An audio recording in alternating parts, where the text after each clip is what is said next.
It's the craziest day ever in the world of Magic the Gathering. The most hated product ever created was just released. And contrary to popular opinion, it sold out in only 35 minutes. This is a very bad thing, and Magic the Gathering is about to get much worse. Magic. I am a wizard! History. I'm an old wizard! The magic historian. My bones hurt. Greetings, owners of fine luxury cardboard rectangles, my friends. I hope the day finds you well, because we have gathered to talk about an absolutely insane situation. Wizards of the Coast today just released the 30th edition collector's set, the $1,000 for 60 random proxy set. It finally went on sale today, and we all waited with bated breath, with hushed anticipation to see what would happen. Last night in the live stream, I made the prediction that this would probably sell out in a 3 to 6 hour window. I was very strongly of the belief that it would sell out. I thought it would be very crazy if it took more than 24 hours, and I thought there was zero chance of it selling out instantaneously. So it turns out that I was wrong, and it sold out much faster than I would have expected. It was a pretty wild ride. We actually did a live stream this morning over on my other channel, watching it in real time. And so at the beginning, in the first moments, there was a flood of people rushing in to buy this product. So you had a queue. You're putting one of those digital lines. It makes me feel like a dinosaur. I'm looking at it going, I'm in a digital line. I'm this little digital man. And then it tells you, okay, you have 9 minutes or whatever. And then your phone goes off with a crazy alarm that you've forgotten about because you put it in your pocket and you're like, oh, what is that? I've never heard that noise before. Is that what's happening? Is that an air raid siren? And so then you click on it, boom, you go in and it's like, would you like to buy $1,000 worth of magic? And you click on through and then you can just purchase it. So I wasn't actually buying it. I was just going through the process to see what it was like. We started with a 9-minute queue, and then it didn't take too long. Maybe about 10 minutes in, the queue had dropped down to about a minute, or for some people, they were getting in instantly. And so that persisted for roughly the next 20 minutes or so. So it seemed like the pace was slackening off, and it was just going to sit there for a while. And like I thought, we'd go 3, 6, 9 hours or whatever. And then about 5 minutes later, after it's been 35 minutes, people start telling me, bro, sold out. Sold out. And I go and check, and sure enough, it's sold out. They fully sold this product out in 35 minutes. Now, if we take a look at the insanity surrounding this, like, there has never been a product that has upset Magic players to this degree in terms of them being noticeably vocal about it and going wild, right? Like, this is not just Magic YouTubers who have been decrying this product, but you have seen the effects in other parts of the world in terms of YouTube, or if you haven't, listen to this, because some wild stuff's been going on. Wizards of the Coast offered to pay some big Yu-Gi-Oh YouTuber like thousands of dollars or whatever to open the stuff. The guy did the research on it and said, I'm going to pass. I'm not going to do that. So he sidestepped that. But there was another YouTuber, what was his name? Rubik's 32. You know what? I'm sorry, the name eludes me. But anyways, the guy's way bigger than me, so I'm sure people watching this are already going, how do you not know this guy's name? But anyways, the point of the story is this guy is a Yu-Gi-Oh YouTuber, and Wizards of the Coast sent him a secret surprise in terms of, here you go, have some 30th anniversary booster packs. And he just goes, oh, hey, cool. I was sent these promotional packs. It happens all the time to like big YouTubers. They get sent stuff to check out. So he's like, all right, I'll check it out. And he opens it up. He makes a video on it. And understand, he's a Yu-Gi-Oh YouTuber, not a Magic YouTuber. Yu-Gi-Oh! And so many people came and yelled at this guy about the video that he literally deleted it, right? It's just boom, it's gone. Understand that Magic the Gathering has reached into a bunch of different spheres that we never see it in. Bigger names that you didn't even know play Magic are coming out and going, look at what Wizards is doing. It's an absolutely wild situation, and people who aren't even involved with Magic are getting tarred and like dragged out into the streets in absolute insanity. So you would think that with this level of rage that it would translate into the product not selling. I don't know if you guys have seen people out there going, anybody who buys this is a big problem, and all these sort of levels of things. You have to understand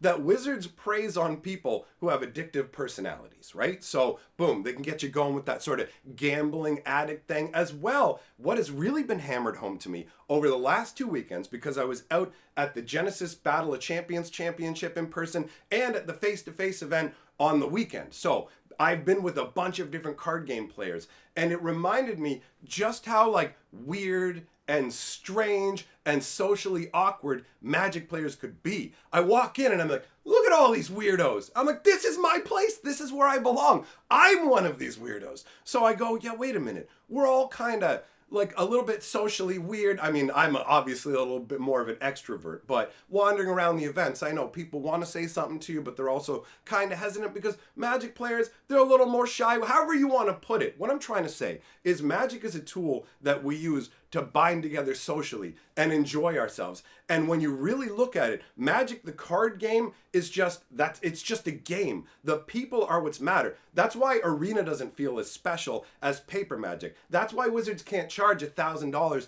and sell stuff like that on Arena, because ultimately the game is a really solid game, but the people, the gathering, is what brings the genuine magic. And so that's part of what people have been freaking out about. If you want to know, one of the reasons people have been so angry about this is it is so crazy what Wizards doing and so dangerous to the game in terms of ignoring what's made the game succeed, giving organic growth, and just going for insane, greedy cash grabs. People think that Magic is going to wither into nothingness. And then that also means all their friendships, all of the stuff that's connected to Magic. Some people, that's their biggest tether to their friendships. And there's another dimension where people who are socially awkward and uncomfortable like that will actually bond with things instead of people as well. So they'll sink themselves too deeply into Magic the Gathering. We do it. We all do it with different things. You know, you'll have somebody where you're like, don't make fun of AC/DC, and you're and he's like ready to fight. And it's like, bro, you're not in the band.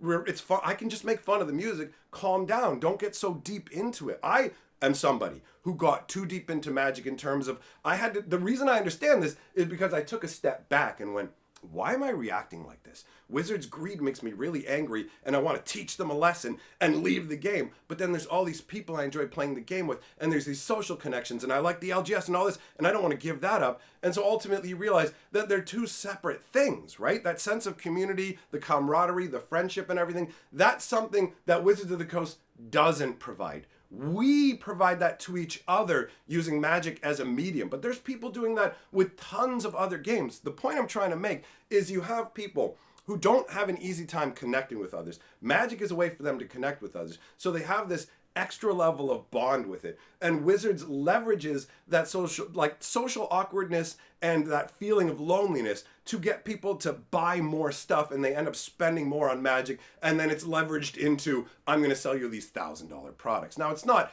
everybody, and I'm not saying, whoa, like Wizards of the Coast is the absolute worst. Won't you think of the children who might be hurt by this? But I'm saying underneath it, there are people who are genuinely being taken advantage of. Wizards of the Coast could have sold this for much cheaper, and it could have been a genuine celebration. But instead, it turned into an exclusionary item. It turned into a flashpoint for the community. It turned into this big, heated battle.